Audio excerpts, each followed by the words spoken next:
পাঙ্গাস মাছ আর ফুলকপি একসাথে ভেজে নিয়ে সুন্দর করে একটা রেসিপি বানিয়ে নিন। আপনার পরিবারের অনেক সদস্যই হয়তো বা খেতে চাইবে না পাঙ্গাস মাছ, কিন্তু এই রেসিপিটা দেখা মাত্রই ভাত নিয়ে নিজেই বসে পড়বে আর আঙ্গুল চেটে পুটে খাবে আর আপনার প্রশংসা করতে বাধ্য হবে। একটুও পাঙ্গাস মাছের গন্ধ করবে না। তার জন্য থাকছে টিপসটা হচ্ছে, প্রথমে পাঙ্গাস মাছটা সুন্দর করে ক্লিন করে নিয়ে এসে আবারও লেবুর রস আর লবণ দিয়ে আধা ঘন্টা মতো মেখে রেখে দিন।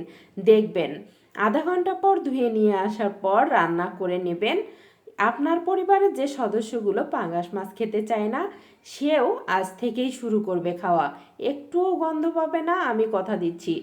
এত সুন্দর একটা ফ্লেভার আসে এই লেবুর রস দিয়ে মাখিয়ে রাখার জন্য। লেবুর রস দিয়ে লবণ দিয়ে মেখে রাখার পর ধুয়ে নিয়ে এসে এখন আমি দিয়ে দিচ্ছি এখানে লবণ, হলুদ, মরিচের গুঁড়া, জিরার গুঁড়া। আবারও সুন্দর করে মেখে নিয়ে কিন্তু আমি 5-6 মিনিটের মতো রেখে দেব। এতে করে মাছের মধ্যে মশলাগুলো সুন্দরভাবে ছেট হবে। এরপরে চলে যাব আমরা সরাসরি চুলায়। দেখতেই পাচ্ছেন মাছগুলো মাখা হয়ে গেছে। এখন আমি মাছগুলো কিন্তু 5-6 মিনিট পর ফ্রাই প্যানে তেল দিয়ে তেল ফুটে উঠলেই মাছগুলো একে একে ভেজে নিচ্ছি। মাছগুলো একটু সময় ধরে ভেজে নেবেন। দেখতেই পাচ্ছেন আমি কিন্তু একটু ডুবো তেলেই মাছগুলো ভেজে নিচ্ছি। তার কারণ হচ্ছে আমার পাঙ্গাস মাছটা অনেক বড় ছিল আর পিসগুলো অনেক বড় বড় করে নিয়েছি। মাছগুলো ভাজা হয়ে গেলে উঠিয়ে নিয়ে মাথাটা ভেজে নেব। মাথাটা আমি 2 ভাগ করে কেটে নিয়েছি। এতে করে মশলাপাতি সুন্দরভাবে মাছের ভিতরে ঢুকে যাবে। এই তো দেখতেই পাচ্ছেন মাথা কিন্তু আমি একেবারেই মুচমুচে করে ভেজে উঠিয়ে নিলাম। এখন আমি সেম তেলের মধ্যেই ফুলকপিগুলো একটু লবণ হলুদ দিয়ে ভেজে নেব। একটু হাতে সময় নিয়ে ভাজবেন। এমনভাবে ভেজে নেবেন যাতে করে ফুলকপিটা 90% সিদ্ধ হয়ে যায় আর ভাজা ভাজা হয়ে যায় তেলের মধ্যেই। এই তো দেখতে পাচ্ছেন কি সুন্দর একটা কালার এসেছে।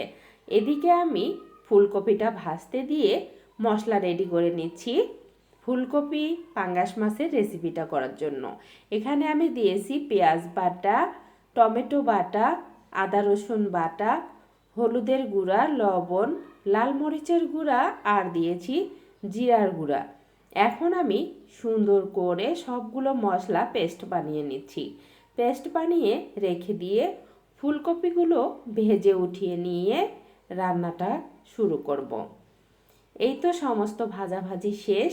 ফুলকপিগুলো এত সুন্দর একটা কালার এসেছে আর ফ্লেভার আসতেছে, মনে হচ্ছে এরকমই খাওয়া যাবে।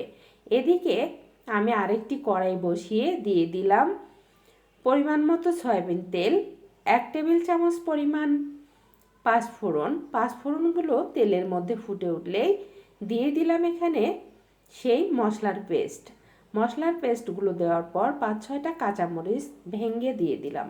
এতে করে মাছের মধ্যে সুন্দরভাবে কাঁচামরিচের ফ্লেভারটাও আসবে। এই তো মশলাগুলো 5 থেকে 6 মিনিট হাতে সময় নিয়ে কষিয়ে নিয়ে এখানে দিয়ে দিলাম ঝোলের জন্য 1 বাটি পানি। পানিগুলো ঢেকে দিয়ে একেবারে টকবক করে ফুটে উঠলে এর মধ্যে দিয়ে দিচ্ছি আগে থেকে ভেজে রাখা ফুলকপি আর মাছ।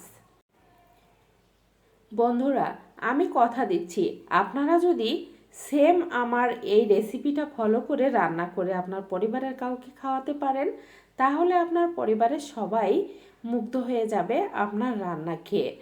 আমি আপনাদেরকে কথা দিচ্ছি, যদি আমার রেসিপিটা ফলো করেন আর যদি আপনারা আপনাদের মতো করে রান্না করেন, তাহলে কথা দিতে পারবো না।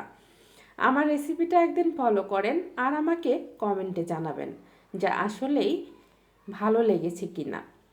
এই তো আমি মাছগুলো দেওয়ার পর ঢাকনা দিয়ে ঢেকে এখন কিন্তু 7-8 মিনিট রান্না করে নেওয়ার পর এখানে দিয়ে দিচ্ছি ধনিয়া পাতা কুচি। এখন আবারও কিছুক্ষণের জন্য চুলায় দমে রেখে দেব। রেখে চুলা থেকে নামিয়ে আপনাদেরকে পরিবেশন করে দেখাচ্ছি কতটা লোভনীয় কালার এসেছে আর খেতে হয়েছিল অসম্ভব মজার।